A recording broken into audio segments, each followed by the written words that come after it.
Hey, what's up, everybody? This is Charles Sabanson, and welcome you guys to another episode of the Dreamers Pro Show, where we cover everything from sports, hot topics, classic debates, and entertainment, when we give you guys a fresh perspective on things and how we see them. And today we have an excellent show in store for you guys. Before we get into it, please make sure you sub to the channel and like the video if you haven't already. Also, because we're in a good mood, we're going to be launching the Dreamers Pro community very, very soon. And if you guys want to get early access to receive a one-time offer that's only available to people on the waiting list, please make sure you go ahead and sign up to the waiting list. We have that pinned in the description below. We already have over 200 people signed up. So if you want to be a part of that, please make sure you take advantage of that. Anyway, let's get in to these inept LeBron James fans. Let's talk about these dudes. Almost had to have a pause moment. I had to catch myself there because you know how LeBron fans be. They got the honey waiting. Anyway, as y'all know, I've been one of the people out there saying that I don't think this GOAT debate is a real thing. I said that this debate is made up of a bunch of smoke and mirrors. It is a media invention created to basically have something to talk about. Because when you scrutinize the comparison and you really look at these guys, you quickly begin to discern that these guys are not on the same level at all. Like, literally at all. LeBron's GOAT debate is based off of what people say about him in media rather than what he's actually done in the game. That's really what it's predicated on. You have a bunch of people that sit up there all day long and twerk it up all over the table for him. And they've been doing this for years and years and years and years. And somehow, some way, they've been able to convince some people that this thing is a real thing when it's not. It actually is not. And one of the people that never seemed to bought into this false debate was Charles Barkley. Charles Barkley never bought into it. When Charles Barkley would go over his GOAT rankings, he didn't even have LeBron in his top 5, if I'm not mistaken. I think, yeah, he's in his bottom 5. I think LeBron is I know he has him behind Kobe. I think LeBron is either 6 or 7. I think Charles either has Kobe at number 5 or number 6. One of those rankings, right? And you notice we're not out here making videos and crying all over the internet and pouring honey all over our bellies, talking about, oh, they got LeBron, Kobe Bryant as a fit. Like, we deal with it. We're men. We can handle our emotions, not LeBron fans. You put their GOAT in a ranking they don't like, they're going to go on an entire campaign for why you're a LeBron hater and all of that. So what happened? About a week ago, we did a show reacting to some comments that Charles Barkley made on Inside the NBA about a stat that Ernie Johnson presented to him. And the stat was essentially, for as long as LeBron is playing, he's still 3 games behind Michael Jordan for 30-point games, even though he's played 7 more seasons. And Charles Barkley heard that and was like, bro, this thing is not a debate. This is a joke. Like, for as long as LeBron has been playing, he still hasn't caught him in 30-point games. He's like, do you realize how crazy that is? So he shut down the GOAT debate then. But what happened? I was going through the internet this morning, kind of just looking for I was actually on Instagram. What am I saying? I was on Instagram not too long ago, and this video was actually recommended to me by one of the big Instagram accounts, by NBA on TNT, as a matter of fact. And they were talking about it, and they brought it up again because a caller called in and was like, I don't understand, Chuck. What do you mean Michael Jordan and LeBron James is not a real thing? What do you mean by that? And what Charles Barkley proceeded to do was shut down this fake GOAT debate again. But before we even get into his comments, today's video is brought to you by our sponsor, Prize Picks. Prize Picks is America's #1 daily fantasy sports with over 10 million members. Prize Picks makes it easy to get real money action on the sports and players you love. You pick more or less on at least 2 for a shot to win up to 100 times your cash. For example, this week on Prize Picks, I'm looking at the upcoming NBA schedule and selecting Stephen Curry for more than 29 points and Kevin Durant for more than 27 points and Anthony Davis for more than 12 rebounds and Luka Doncic for more than 8 assists. If you're like me and you like to play it safe, you'll love Prize Picks' new feature, Flex Plays. It's the safest way to play. You can still cash out even if your lineup isn't perfect. Plus, you can double your money even if one of your picks doesn't hit.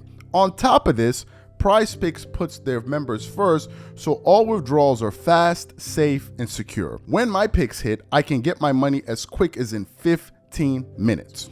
So download the PrizePicks app today and use code CLNS to get $50 instantly when you play $5. That's code CLNS on PrizePicks to get $50 instantly when you play $5. You don't even need to win to receive the $50 bonus. It's guaranteed. And remember, whenever you support this sponsor, you're supporting this channel. Thank you. So what we want to do now is we want to play exactly what Charles had to say in response to this LeBron James caller, and I want to come back and continue on the show. Take a listen to what he had to say here. Hey Chuck, it's Tony from San Diego. I heard that you had some comments about the LeBron versus MJ debate. I'm wondering why you think it's so clear-cut that MJ had a better career than LeBron. I don't get into the debate between Michael and LeBron because I think it's weak journalism. They're both great. Michael Jordan's the best basketball player I ever played against. These young kids, they played against LeBron. I was kind of caught off guard last week when Ernie said he was only like 3 behind him in 30-point games or something like that. And I was like, and he's played like 7 more years? That's an astonishing stat. As great as LeBron is, he's still behind Michael Jordan in 30-point games, and he's played 7 more seasons. That is astonishing. Even if you think LeBron's the GOAT, you wouldn't have known that. And I'm never going to say anything bad about LeBron because he's an amazing man and a hell of a player. But that when Ernie said that, because, Ernie knows more useless stuff than anybody in the world. Thanks, Chuck. You're welcome. So you heard what Charles Barkley had to say there. What are my thoughts on this? Well, look, guys, like, we got to face reality. LeBron, in 22 years, has spent that time trying to convince people that he's better than Jordan. What that tells me is he's clearly not better than Jordan if he's still trying to catch him or convince people. That's the fundamental difference. There's nothing that LeBron has done that made me say, man, I think he might be better than MJ. There's nothing.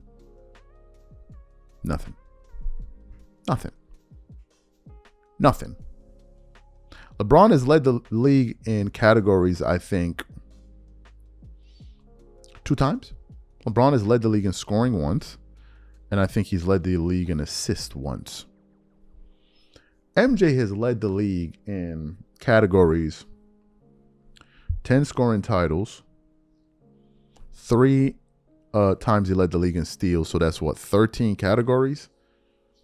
I may be missing another one. I could be wrong, but 13 categories. I want to just you guys to think about something for a second. Anybody that's played basketball will tell you that the hardest thing to do is score at a high level and play defense. Anyone will tell you that the hardest thing to be in the NBA is a two-way player. Jordan, in my view, is the best two-way player ever. He's not the greatest defender ever, but when you match his scoring prowess and his defensive prowess, he's the best two-way player in the history of the sport. No debate. I love Kobe. It ain't Kobe. Hakeem Olajuwon is a hell of a defender. He doesn't have the offensive package. They're players that can score, but they can't play defense. They're players that can play defense, but they can't score at the level. He's the best. I want you guys to think about this for a second. Jordan was leading the NBA in scoring 10 years straight, but also making first defensive teams at the same time. LeBron has never done that. And if he's done that, he's only done it one time. I want you guys to think about that. You have the best scorer in the NBA, and that guy is making all first defensive teams and winning Defensive Player of the Year awards. How do you reconcile that two? That speaks to Michael Jordan's mentality and his effort level. And then when you infuse the fact that he played all through those games, he played the games. You can't compare these guys. Now, if we get into the larger accomplishments, then it's not even a conversation to be had. It's not. If Jordan is the greatest ever, there must be at least 3 players between him and LeBron. Like, the distance needs to be there. There's nothing close about it. Let's look at winning, which is something that LeBron fans hate to discuss. LeBron fans only talk about winning when LeBron has more wins than the person that he's being compared to. But if LeBron is being compared to a player that has more wins than him, wins don't matter. If you say, well, Kevin Durant is better than LeBron, like, oh, you're better than LeBron, you got 4 finals. Oh. If you say Kawhi Leonard's better, oh, you better than LeBron, blah, blah, blah. But if you say Michael Jordan or Kobe's better than LeBron, well, is winning the only thing that matters? Is championships the only thing that matters? The most pathetic fan base in the NBA. So let's look at it this way. If LeBron, okay, let's reverse it. If LeBron had 2 dynasties, two three-peats, if he had 10 scoring titles, 9 all-first defensive teams, 5 regular season MVPs, what is it? Led the league in steals 3 times, 6 finals MVPs, never made it to a game 7. And I was bringing LeBron with his, and I was bringing Jordan with LeBron's resume. How would you even be taking this? Of course you wouldn't. Of course you wouldn't. But LeBron fans want us to take him seriously. Why? Because they like him. That's all. And before y'all say, "Oh, Michael LeBron, he a LeBron hater," I think he has Kobe 5 or 6. So Charles is just up there giving you his list. But what he did was he was like, for as much as we prop up LeBron, that stat says a lot. For as much stat padding as he's done, it says a lot. All right, so these are my thoughts. I think Charles 100% correct, and I think he kept it real. Whatever you guys think, please leave your thoughts in the comments, and we catch you on the next show. Peace.